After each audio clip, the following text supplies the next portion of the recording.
자, 교재에 수록된 예제 3문제 중에서 첫 번째 문제 함께 살펴보도록 하겠습니다.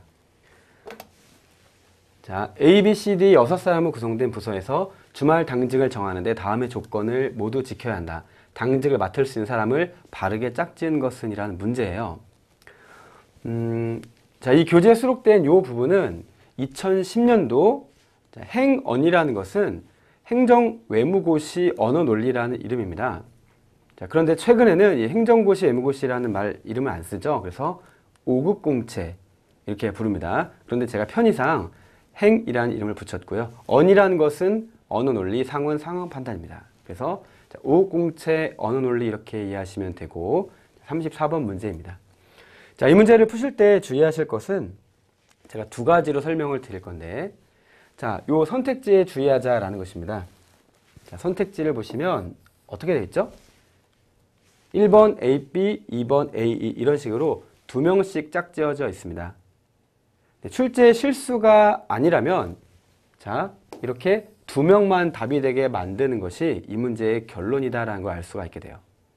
자, 무슨 얘기냐? 이 1, 2, 3, 4, 5라는 것을 우리는 보통 정답지라고도 하고 또 선택지라고도 하죠. 자, 그래서 자, 올바른 정답지를 말 그대로 정답지라고 하고, 자, 올바르지 않은데 답이 아닌 그것을 오답지라고 합니다. 마찬가지로 정선지, 오선지, 선택지를 줄여서 선지라고도 부르거든요. 자, 그래서 제가 정답지, 오답지, 정선지, 오선지라고 말씀을 드리면 그래, 이것은 O라고 하는 거, 이것은 X라고 하는 거, 이렇게 보시면 되고, 때로는 정답인 것, 정답이 아닌 거 이렇게 잘 이해해 주시기를 부탁드립니다. 하나 용어적인 설명을 드렸고요.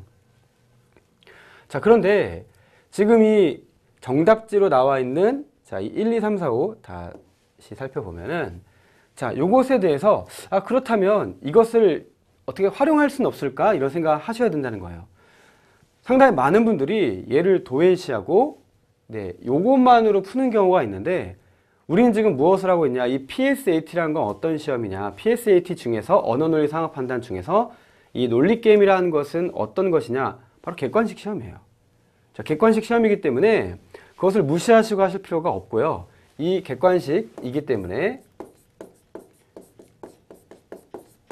이 답지를 활용하는 것, 선지를 활용하는 것, 이것을 아주 강하게 추천드리는 바예요. 답지를 활용하셔라. 자, 그럼 어떤 결론이 나옵니까? 자, 지금 A와 B가 당직을 하면 C도 당직을 한다 했으니까 여기에 이렇게 A, B, C까지 나와야지 A, B만 나오는 것은 좀 이상하다 이렇게 생각하셔야 되는 거죠. 자, 그래서 얘는 정답이 아니다. 자, 그리고 E가 당직을 하면 A, F니까 세 사람이 돼버려요. 그래서 E도 안 된다. 안 되는구나 이렇게 할 수가 있고요. 또 C와 D 중 한 명이라도 당직을 하면 E가 하고 또 E가 하면 AF가 하기 때문에 C나 D도 안 된다 이렇게 볼 수 있죠. 자, 그러면 남는 것은 3번밖에 없어요. 정답이 3번인가 보다 하고 빠르게 다음 문제로 향할 수 있다는 것입니다. 실제로 이렇게 푼 학생들이 있었고, 그 학생분들이 저한테 선생님 저 이렇게 풀었는데 이렇게 풀면 위험한가요? 라는 질문을 한 적이 있어요. 제가 말씀을 드렸죠. 그렇지는 않습니다.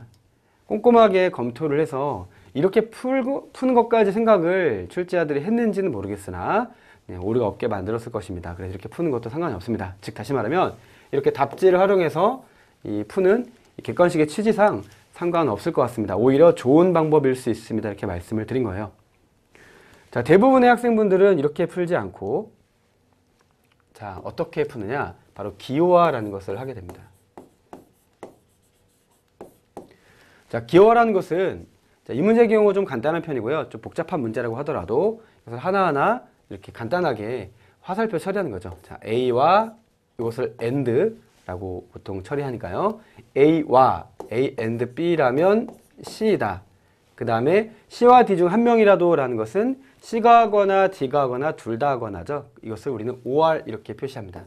C 또는 이것은 OR입니다. 자, D이면 E다 라고 되어 있고요. 자, E가 하면 자, A and F다. F가 하면 자, 요것은 부정. 부정이라고 합니다. E는 하지 않는다. 이렇게 기호할 수 있고요. 자, A가 하면 E도 한다. 이렇게 기호화를 통해서 풀게 됩니다.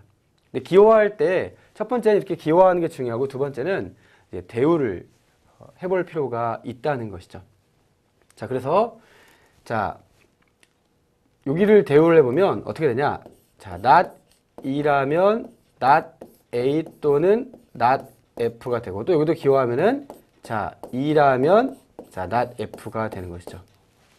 지금 보면 E가 많이 등장을 했기 때문에 자, E를 중심으로 살펴보는 뭐 그런 방법들이 있다는 거예요.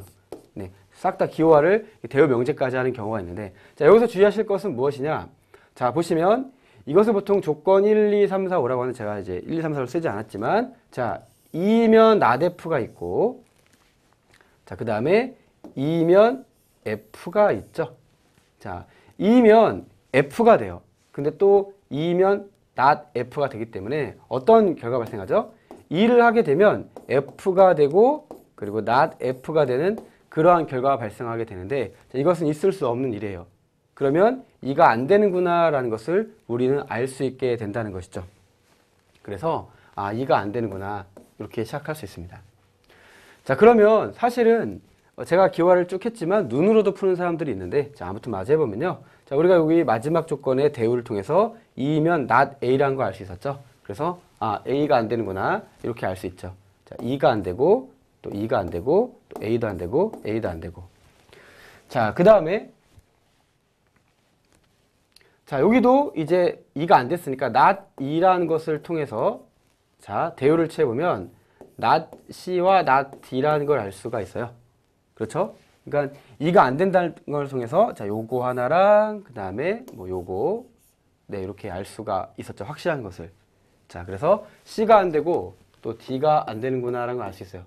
자, 그러면 당직을 맡을 수 있는 사람은 요 B하고 F가 된다는 걸 알 수가 있었습니다.